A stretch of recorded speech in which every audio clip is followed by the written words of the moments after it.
Bien le bonjour par chez toi dans ce nouvel épisode du podcast En eau trouble.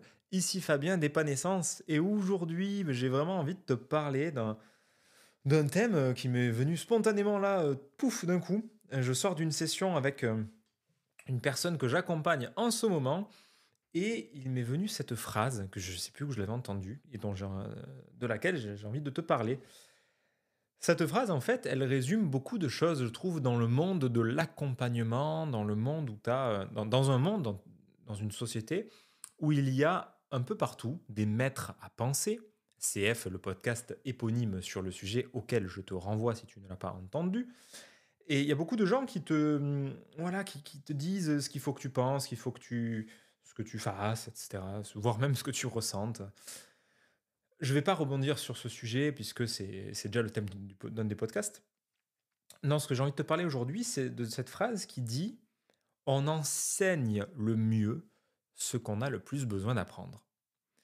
Cette phrase, elle m'a fait un bien de ouf parce que j'ai longtemps idéalisé beaucoup de personnes qui sont des, je sais pas, des auteurs, des coachs, des gens qui ont l'air, bien dans leur vie, qui ont l'air, épanouis, qui ont, alors longtemps, j'ai mis ça, enfin, mes critères ont évolué, mais j'idéalisais beaucoup des personnes qui réussissaient super bien, des personnes qui avaient, une prestance, qui avaient un charisme, à l'oral, ce genre de choses.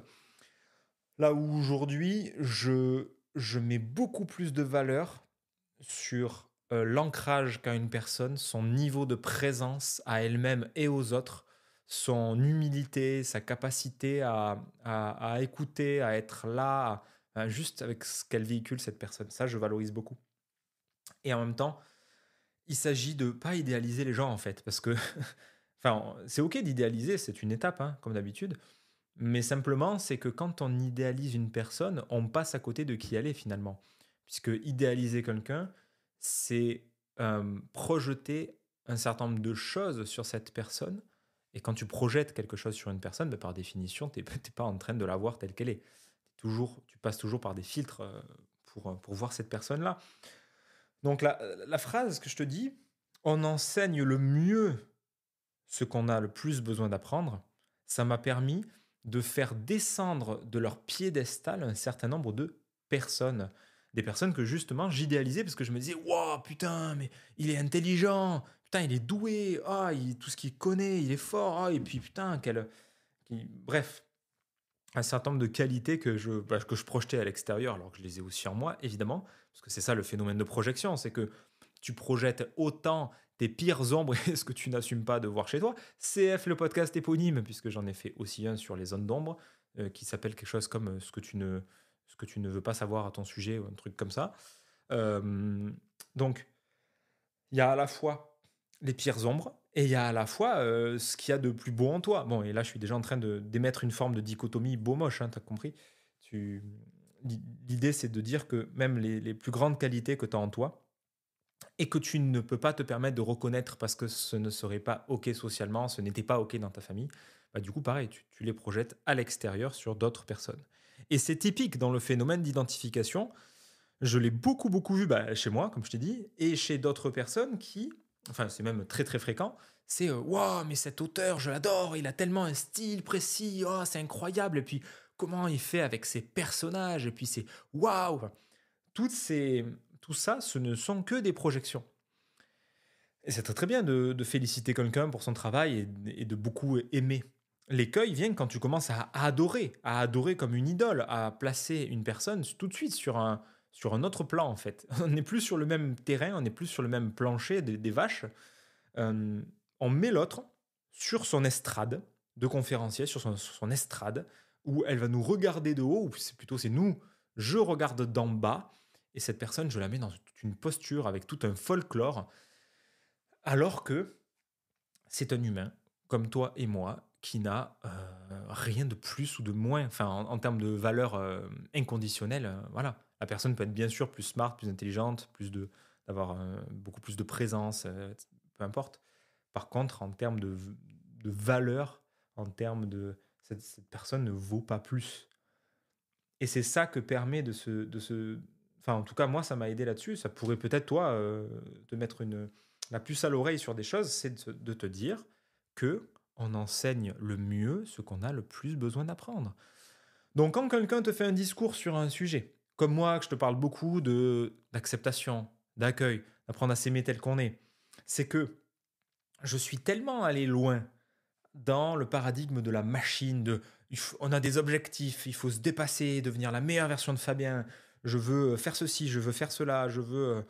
Bon, je suis dans un rapport sujet-objet à moi-même, où je me traite comme un objet pour atteindre un certain résultat, jusqu'à ce que ce mode de fonctionnement devienne absolument insupportable pour moi, que je réalise vraiment en conscience le prix que ça a, et où je me dis, mais non, non, je veux plus jouer à ça. Du coup, bah, je suis parti dans la direction opposée. C'est souvent le cas d'ailleurs, quand tu passes d'un mode de fonctionnement à un autre, il y a souvent un grand écart. Tu le vois, c'est typique d'un grand entrepreneur, enfin un entrepreneur qui s'est fait plein d'oseille et qui a réussi très très gros. Un jour, il a sa crise existentielle et puis il arrête tout et puis il part élever des chèvres dans le Larzac. J'exagère à peine, hein. Il est extrêmement fréquent de voir ce type de discours, ce type de changement drastique de vie, parce qu'on passe d'un extrême à un autre. C'est très très bien expliqué par la spirale dynamique notamment. Alors il y a plein de façons de l'expliquer, mais dans la spirale dynamique, dont les vidéos arrivent bientôt d'ailleurs, selon quand le podcast va être publié, dans la spirale dynamique qui modélise les niveaux d'existence de l'humanité, un individu qui vit dans certaines circonstances de vie, donc là par exemple je te parlais du paradigme entrepreneurial, où le focus c'est je produis, je cherche des objectifs, des résultats, je veux réussir le mieux possible, je veux me dépasser, toujours plus, toujours plus, toujours plus. Dans ce paradigme-là, il y a peu de place à la vie, il y a peu de place à la détente, il y a peu de place aux émotions. Tout est sous contrôle quelque part. Tout est sous contrôle pour être quelqu'un qui est productif, qui crée de la valeur pour lui-même, pour la société, qui veut de l'argent, de la reconnaissance. Enfin, il y a vraiment une volonté d'acquérir du matériel, un statut, ces choses-là. Et quand tu arrives à la fin de ce paradigme-là, quand tu arrives aux limites de ce paradigme, arrive le moment où bah, tu découvres alors qu'il y a une autre façon de faire. Ça, c'est quand j'étais à La Réunion et je me suis dit, mais il y a un truc qui n'allait pas, il y a un truc qui a cloché avec mon retour de La Réunion, 2019-2020. Il y a eu quelque chose qui s'est passé à ce moment-là en mode, mais je veux plus de ça, mais j'en ai plein le cul des objectifs, mais j'en ai marre, mais je veux pas me traiter comme une machine. Et donc là, ça passe dans un autre paradigme qui va être, je me prends ici et maintenant tel que je suis, j'arrête, je me fous la paix. Et moi, ça a été pendant un an, enfin, j'ai un peu une amnésie sur ce qui s'est passé, parce que j'ai l'impression d'avoir rien branlé. Mais surtout 2020-2021, il y a eu comme un arrêt, mettre le mode pause sur tout ce que je faisais. En mode, je prends le temps de vivre. J'avais arrêté toutes mes routines matinales, tous mes trucs où il fallait faire ceci, faire cela. J'avais arrêté toutes ces conneries où c'était drivé par une envie toujours pareil, par cette envie de se dépasser, d'être la meilleure version de Fabien, etc. J'avais arrêté tout ça pour être dans ce paradigme beaucoup plus à accueillir ce que je vivais dans l'instant et à être plus mu par ce que j'avais envie que par ce qu'il fallait que je fasse ou ce que je pensais qu'il fallait que je fasse. Et donc, ça part à l'opposé d'un extrême à voilà l'entrepreneur millionnaire qui revend sa société, sa start-up et qui part élever des chèvres dans le Larzac. Il y a ces paradigmes complètement opposés. Donc, je ne sais plus pourquoi je te parlais de ça, mais en tout cas, il y a ce mode de fonctionnement. Oui, c'est ça. Et du coup, ça peut venir avec un certain prosélytisme, avec du coup un discours qui est ce que j'essaie de pas faire de prosélytisme, hein. C'est de dire ma solution est la solution, il faut faire ça. Là, et chaque personne qui est coincée dans son modèle du monde et qui croit que cette vision du monde est la seule et la meilleure, alors bah, cette personne, elle va revendiquer son modèle comme le meilleur. Et là, c'est du coup, selon ton modèle du monde, c'est mais il faut que tu entreprennes, il faut que tu crées ton business et que tu fasses beaucoup de richesses, tu vas être heureux, tu vas pouvoir investir, tu vas pouvoir te payer bien, tu vas pouvoir avoir une femme de ménage, te faire masser tous les jours, voyager, etc. Là où, un autre angle de vue, la personne va dire, mais non, il y a juste à t'écouter, à sentir ce que tu vis, à écouter tes besoins, à être avec tes amis et vivre ta vie tranquillement. Mais comme toujours, tout discours absolu est vain par essence, puisque ça dépend qui t'as en face, ça dépend ce que vit la personne en face. Simplement, c'est bien de réaliser que justement, comme on enseigne le mieux ce qu'on a le plus besoin d'apprendre, ben on se comment dire, la personne à qui est destiné le discours est en réalité avant tout nous-mêmes. Et c'est tout, c'est toute la tâche aveugle d'ailleurs de beaucoup, il me semble, hein, de beaucoup de thérapeutes, enseignants, coachs, c'est que ces gens-là, ils veulent, euh, enfin, le profil du coach, parce que je vais pas faire genre ils en mode je ne m'inclus pas dedans, les personnes qui font, qui font ce type de métier, c'est quelque part pour processer, pour bosser sur eux-mêmes en même temps. C'est, autrement dit, comme j'enseigne le mieux ce que j'ai le plus besoin d'apprendre, comme moi-même je suis dans ce processus d'apprendre à accueillir toutes les parts de moi, à accueillir qui je suis, avec mes limites, avec mes trucs, avec mon fonctionnement, à accueillir, à apprendre à m'aimer, à apprendre à me voir tel que je suis réellement et pas tel que je suis, et pas tel que je pense que je suis ou tel que j'ai pensé que j'étais. Ça fait des phrases un peu compliquées, mais tu m'auras compris. Ben, de facto, je suis naturellement très bon à ça. Puisque c'est ce que je vis et c'est ce qui est vivant pour moi et c'est ce qui, à l'instant T, crée une forme d'investissement, de dévouement, de pertinence dans le propos. Donc c'est pour ça que moi je t'invite à pas mettre qui que ce soit sur un piédestal, ni moi, ni qui que ce soit, même si les personnes elles ont l'air intelligentes, éveillées, qu'elles ont écrit plein de bouquins, qu'elles ont plein d'oseilles ou je sais pas quoi que tu projettes sur ces gens-là, garde en tête que ce ne sont que des projections et que in fine c'est ce que tu as en toi. Donc ben, je sais que c'est moins reluisant du coup parce que ça veut dire que ben il y a pas il y a personne qui est meilleur que toi dans l'absolu, il y a pas d'être qui est toutes les qualités du monde. Il y a simplement des humains avec des ombres et des lumières. Et chacun fait comme il peut. Et, euh, et du coup, mais ça permet vraiment de ramener tout ce que tu projettes sur la personne en question. Ça permet de le ramener à l'intérieur. Et moi, ça m'a beaucoup aidé. Perso, de voir comme ça, c'est des personnes que j'idolâtrais, des personnes que j'idéalisais, que j'imaginais vraiment avec un certain stade d'avancement, d'éveil et tout.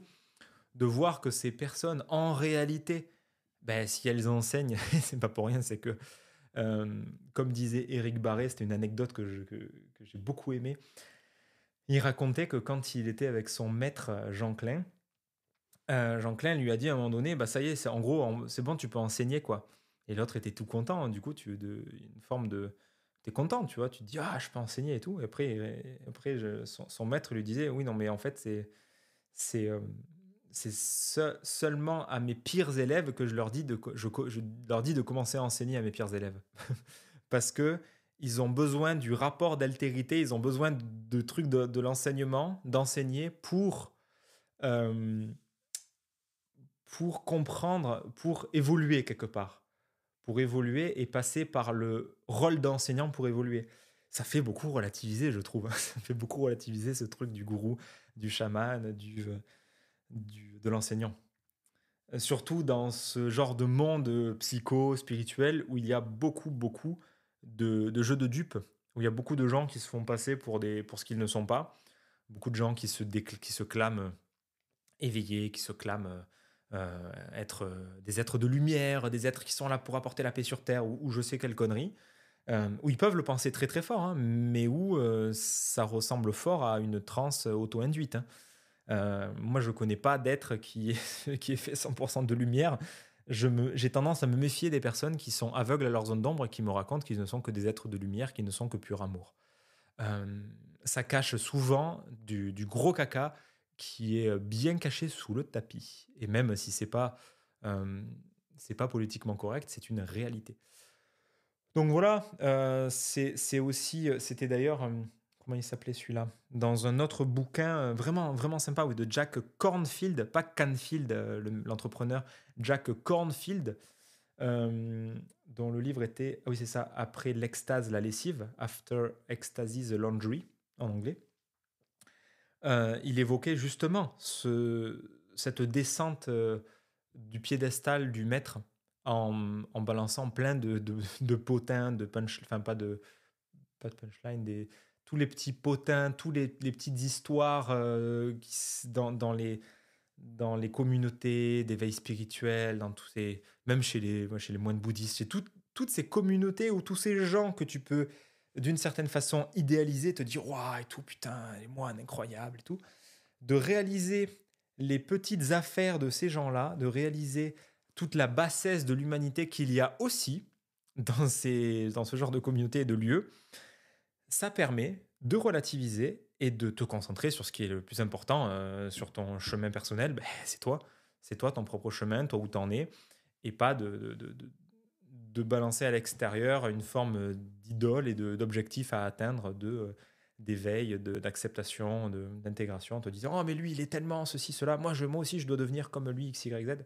Non, on enseigne le mieux ce qu'on a le plus besoin d'apprendre, donc par extension, toutes ces personnes qui enseignent, qui racontent des trucs comme moi, bah, tu as tout intérêt à pas les idéaliser, à les idolâtrer parce que du coup, s'ils enseignent, c'est que justement, ils ont besoin d'apprendre. Nous avons besoin d'apprendre. Quand il y a des personnes comme ça qui ont besoin de passer par le langage, la transmission, pour intégrer des choses. J'en fais partie et plus je raconte des trucs, plus j'écris, plus je crée, plus ça m'aide, plus ça me fait processer moi-même, ça me fait évoluer dans mon cheminement, ça me fait comprendre des choses, ça me fait mettre de la lumière et préciser ma vision du monde et ma vision des choses. Ça m'aide à évoluer moi-même. Donc, c'est un cheminement qui est aussi personnel. Il y a beaucoup de maîtres comme ça. Je me prétends pas maître, hein. Il y a plein de maîtres qui, je pense, évolue par le fait de transmettre. Donc, garde en tête qu'on enseigne le mieux ce qu'on a le plus besoin d'apprendre.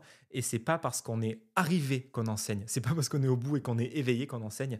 C'est peut-être parce que justement, on enseigne le mieux ce qu'on a le plus besoin d'apprendre. C'est tout pour aujourd'hui, pour ce podcast. Si tu as apprécié, si ça t'a apporté un petit quelque chose, c'était totalement improvisé. Mais j'avais très envie de te parler de ça, donc si tu as apprécié, bah, je te serais reconnaissant de mettre un pouce, de peut-être le partager à quelqu'un que ça ferait du bien d'entendre ça, à une personne à laquelle tu penses. Et puis ouais, dis-moi, comme d'habitude, dis-moi en commentaire ce que ça a évoqué chez toi et je me ferai un plaisir de te lire et de te répondre.